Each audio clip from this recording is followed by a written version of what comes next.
प्रभु इतने कृपालु हैं, इतने दयालु हैं, इतने करुणावान हैं कि दिए बिना प्रभु से रहा ही नहीं जाता। भक्त को प्रभु देते हैं और देकर ही मानते हैं। मैं एक प्रसंग का चिंतन करता हूँ। केवट जी का प्रसंग है, जब केवट जी ने प्रभु को गंगा पार उतार दिया, गंगा माता के पार उतार दिया ना अपनी नौका में।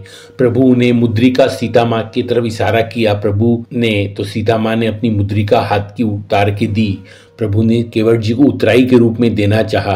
केवट जी ने स्पष्ट मना कर दिया कि मुझे कुछ नहीं चाहिए। प्रभु मनुवार करते रहे कि केवट ये तो तुम्हारी मजदूरी है, तुम्हारा काम है एक तरफ से दूसरी तरफ लोगों को पार उतारना, उसके बदले तुमको मजदूरी मिलनी चाहिए। तो प्रभु ने मजदूरी देने के लिए बहुत प्रयत्न किया, बहुत बार कहा कि ये अमूल्य रत्न है, तुम जरूर इसे स्वीकार कर लो। केवट जी ने साफ मना कर दिया। केवट जी ने कहा कि मुझे सब कुछ मिल गया है, आपको नौका में बैठाकर मेरे भाग्य खुल गए हैं, मेरे पितरों का उद्धार हो गया है, मेरे को आज क्या नहीं मिला।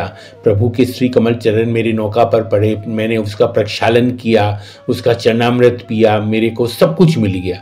प्रभु माने नहीं। प्रभु ने सीता जी की तरफ देखा।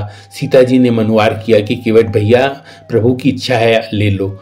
केवट जी ने स्पष्ट मना कर दिया। फिर प्रभु ने लक्ष्मण जी की तरफ देखा। लक्ष्मण जी ने प्रभु केवट जी से मनुवार किया कि भैया की इच्छा है ले लो। केवट जी ने स्पष्ट मना कर दिया कि नहीं, मुझे सब कुछ मिल गया, मुझे कुछ भी नहीं चाहिए।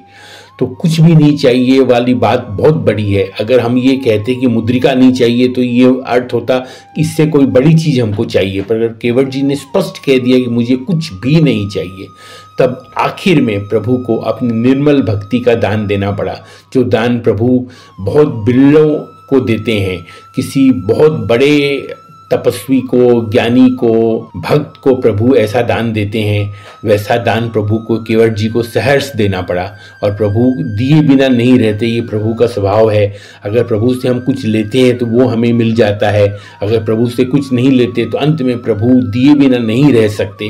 उनका स्वभाव ही नहीं है, देने का उनका स्वभाव है, और वो भक्ति का दान देकर ही मानते हैं फिर। और यही जीव का सबसे बड़ा पुरुषार्थ होता है, जीव का सबसे बड़ा जीवन का फल होता है कि उसे भक्ति का दान प्रभु का मिल जाए, जैसे केवट जी को मिला। जय श्री हरि।